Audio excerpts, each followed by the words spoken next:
job, and now we just need to get on with it. Next, Times. Mark Dakin from the Times.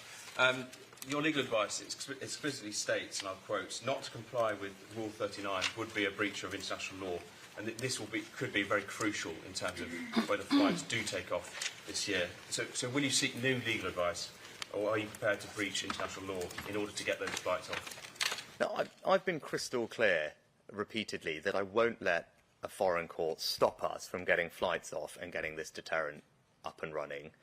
The bill specifically contains a power and makes it clear that ministers are the ones that make these decisions. Parliament has supported that. There's also, the bill makes expressly clear that the domestic courts should respect that decision, and very simply, we would not have that clause. I would not have put that clause in the bill if I was not prepared to use it. So look, if you're asking me, are there circumstances in which I will ignore Rule 39s, then the answer is clearly yes. It is important that we fix this problem. We believe that we have done absolutely everything right. Now, of course, there will always be individual circumstances where people rightly would expect us to examine the facts, but are there circumstances in which I'm prepared to move ahead in the face of Rule 39? The answer is clearly yes, because it's important that we grip this problem. As I said, we've made progress on this issue. The plan is working, but we've got to stick to the plan so that we can finish the job, and that's what we're going to do. Next, could we go to the Eye? Hugo Jai from the Eye. One of your other priorities that you mentioned just now is cutting taxes. Are you confident that you can continue to cut taxes in the budget and beyond, given the very tight fiscal situation, very large stock of debt and looming squeeze on public services? Without speculating on future budgets, which as a former Chancellor I would prefer that Prime Ministers didn't do, our priority is to cut taxes when it's responsible to do so. And again, this is a good illustration of where our plan is delivering for the country. As I said, because of the decisions we've made, inflation last year more than halved from just over 11% when I took office to 4% as of yesterday. Right? And so that didn't happen by accident. That happened because this government was prepared to take the right long-term decisions for this country, even though they're not easy. Right? You can contrast our leadership with that of Keir Starmer. Right? We're prepared to do the right things for the country, even if they're difficult, and not take the easy way out. That's how you deliver real change for people. And now, because of that, because we control borrowing, we control welfare, we controlled inflation, we were able to cut people's taxes. And just to put it in context, for someone on an average salary of £35,000, that's a tax cut worth £450 that kicked in just a couple of weeks ago. So it's meaningful. And as I said, we want to keep cutting people's taxes because we believe that people should be able to keep more of their own money. I want to make sure that this is a country where hard work is rewarded. Those are things I believe in. It's important to ask why. Right? This is not just about the extra pennies and pounds in your bank account at the end of the month. This is about our values. And my values are that this is a country where hard work should be rewarded. And that's the kind of country that I want to build. That's why we want to keep cutting people's taxes. And again, choice is clear. Stick with us. Plan's working. It's already cut your tax. And we will be able to keep doing that. The alternative is the Labour Party, and Keir Starmer, once again, can't tell anybody how he plans to pay for his £28 billion green spending spree. Can't tell anyone. So what does that mean? That means everyone's taxes are going to go up. Right? So that's a choice at the next election. Do you want to stick with the plan that's delivering tax cuts for you, delivering financial security, a country where work is rewarded? The alternative, £28 billion of borrowing that the Labour Party can't tell you how they're going to pay for, which just means your taxes are going up. The choice is very clear. That would be back to square one on this question of taxes. Next, we go to the Sun. Thank you, Prime Minister. Jack Elson from the Sun. Just back onto the ECHR, you just said that you would be prepared to overrule Rule 39 orders in some circumstances. The problem is that many of your MPs don't think that when push comes to shove, you'll actually be tough enough to do it. So can you convince them by laying down some red lines in which you would actually be overruling Strasbourg judges? So look, I'll go back to what I said before. I specifically put a clause in the bill that makes it clear that it is ministers that make those decisions. I wouldn't have put that clause in the bill if I wasn't prepared to use it. Now, of course, there will always be individual circumstances, as even those who have debated this issue over the past couple of days acknowledge there will always be individual circumstances where it will be right that facts are considered. But ultimately, it's for ministers to decide. I've been very clear that I won't let a foreign court stop us from getting flights off and establishing this deterrent, because we believe, with all the checks and processes that we've put in place with this bill, that we are acting in complete accordance with everything that is required of us. All the safeguards that we've got mean that we have behaved properly, carefully. Parliament will have spoken and made sure that it's Parliament's will as well once this bill passes. So that's why I can say confidently that I will make sure that I get this deterrent up and running. I wouldn't have put this in if I wasn't prepared to use it. And as I said, are there circumstances in which I would use it? Of course there are, because I want to make sure that we can resolve this issue and stop the boats. We've made good progress, but I want to make sure that we finish the job, and that requires getting Rwanda up and running. Right, next, go to the Daily Mail. Thanks, Pim. When's the first flight to Rwanda going to go? Because people are sick of empty promises on this. You said before it's going to be Easter. Is it still going to be Easter? Has it slipped to the summer? Can you even guarantee that a flight will go this year?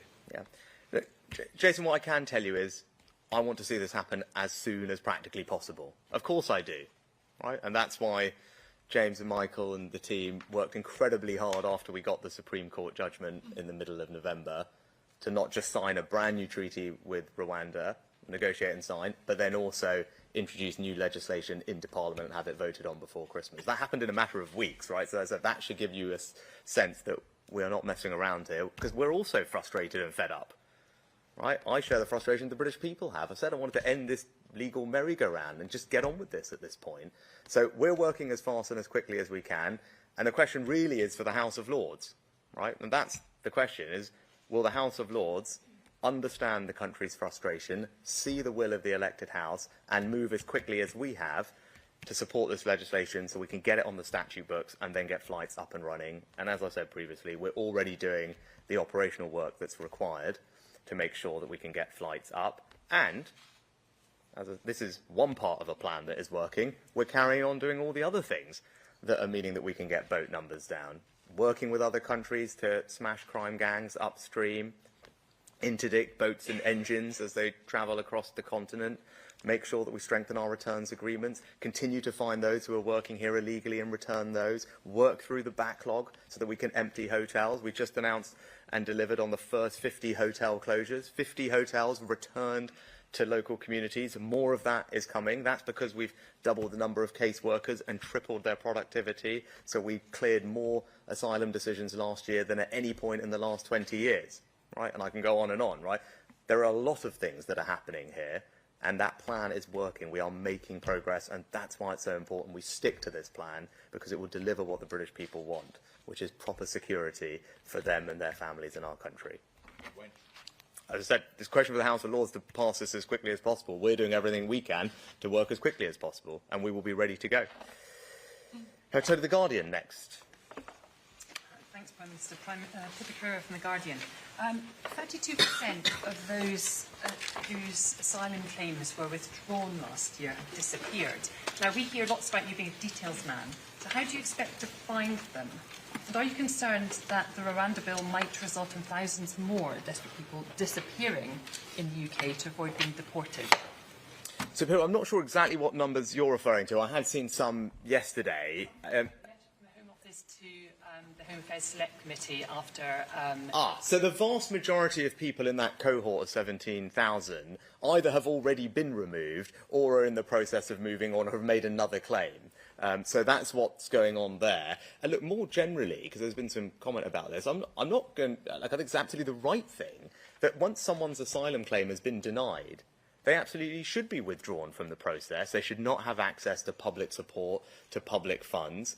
And if they are then at that point not reporting back to the Home Office as they're meant to, then immigration enforcement should absolutely do everything that they can to identify these people, detain them and send them back. And that's what we've done last year. So we had a 70% increase in illegal immigration enforcement raids, thousands of arrests, and we returned over 20,000 people. And I think that's what the British people would expect us to do. Like when people are in the process and ultimately their claim is denied, like very quickly, people would expect us to be able to identify them, find them, and where we can, return them. And that is exactly what we're doing. And I think that's absolutely the right thing to do. But again, it doesn't happen by accident. It's because we have a plan, we put that plan in place, and we worked hard to deliver it, and that plan is working. And we will continue to do that this year. As I said, Rwanda is important, but all these other things are important too, and we're delivering across the board. And that is the progress that would be unwound.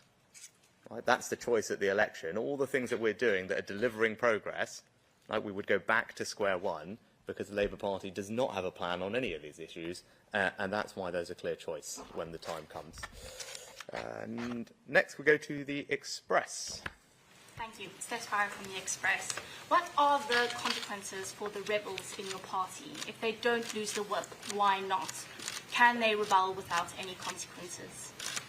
Yeah, I think on this issue, the Conservative Party last night was united in wanting to stop the boats. And you saw that very clearly.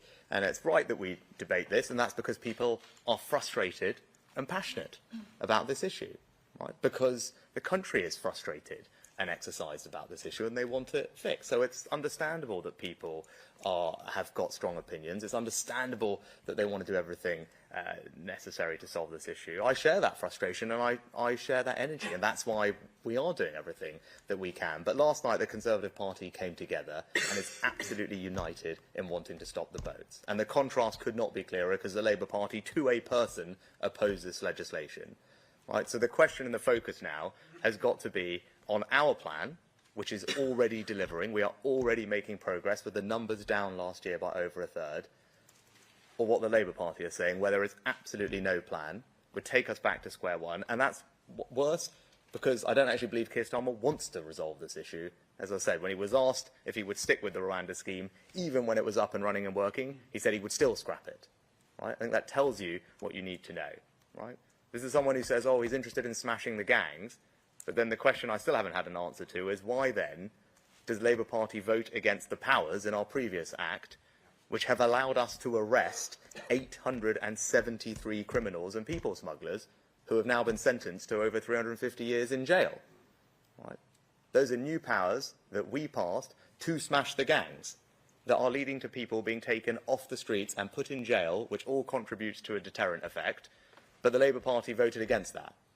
So Keir Starmer will say one thing and do another thing, right? And that is symptomatic of his overall approach to leadership, right? This is an election year, and the choice of that election is going to be clear, right? We have got a plan. That plan is working. If we stick with it, we can deliver a brighter future for the country, renewed pride in our country, and the alternative is that we go back to square one, because he can't tell you what he's going to do, because he doesn't have a plan.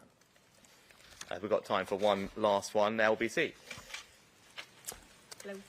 Natasha Clark, LBC. Thank you, Prime Minister. Rwanda has said that they are willing to pay back some of the money that we gave them if no one has flown there. Can you promise that you will fight to get every penny of taxpayers' money back if no flights go off to Rwanda? Natasha, I'm fighting every day to get the flights off to Rwanda.